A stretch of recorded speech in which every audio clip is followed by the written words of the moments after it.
President Trump's announcement to meet with North Korea's Kim Jong-un already showing signs of peace through strength. And here to discuss how the president should handle these historic talks is former chairman of the Joint Chiefs of Staff's General Martin Dempsey and best-selling author Ori Brafman. They co-authored the book Radical Inclusion: What the Post-9/11 World Should Have Taught Us About Leadership.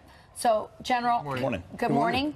And let's really quick get to North Korea. Get your thoughts on that. I think it's a very positive outcome to, the pressure that's been placed economically and diplomatically. I mean, look, any diplomatic outreach is certainly a better alternative than a conflict. I think that when the president goes into this engagement, he's got to recognize, and he will, that there are other stakeholders, notably our allies in the region. So this shouldn't be just about the United States and North Korea. Sure. And then last but not least, we're going to have some stamina. This is the same country that negotiated the shape of the table in the 1950s for months before they sat down. So this is going to take some stamina. Well, what does it tell you about Donald Trump as a leader? Because he's able to do something that nobody else has done before.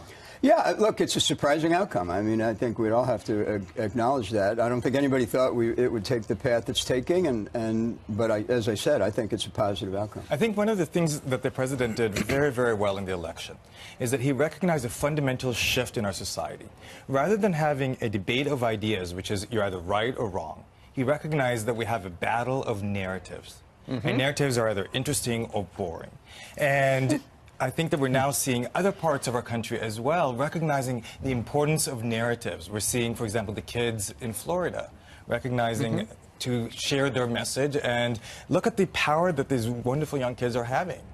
Maybe it's because he's a producer. I mean, ultimately of his own reality show. Maybe he understands stories. He understands stories probably better than most people. And that's why yesterday in the Oval Office he had the steel workers when he was talking about the tariffs. Because they're now part of the narrative, and that is really what we're talking about in the book, Radical Inclusion. How do you get people involved in the narrative? How do you get them to have a So, General, you talk about it's radical inclusion, what the post-9/11 world should have taught us about leadership. Right. So what's the 9/11 hook to this? The 9/11 hook is just a moment in time when everybody kind of coalesces around. But think about what's happened since then. The added complexity in international relations, with the reemergence of Russia, the rise of China, the Kim Jong-un in North Korea, the Iranian issue.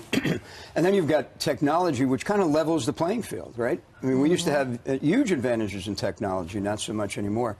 The narrative that Ori's talking about brings with it intense scrutiny on leaders. And so the reason we wrote the book is it felt like to both of us that leadership is just harder since 9/11.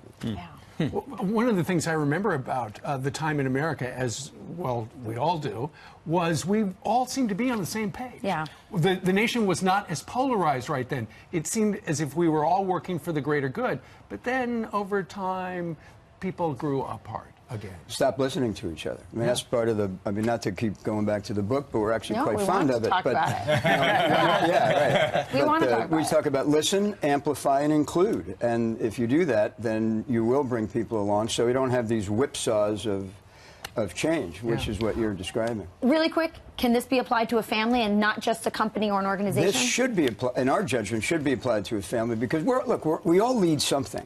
Yeah. Even if it's our own family. And I think it absolutely applies. Ori, what's it like riding with the former chairman of the Joint Chiefs?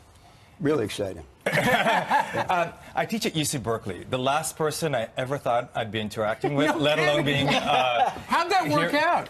Well, he's a peace studies Berkeley professor. Vegan. Yeah.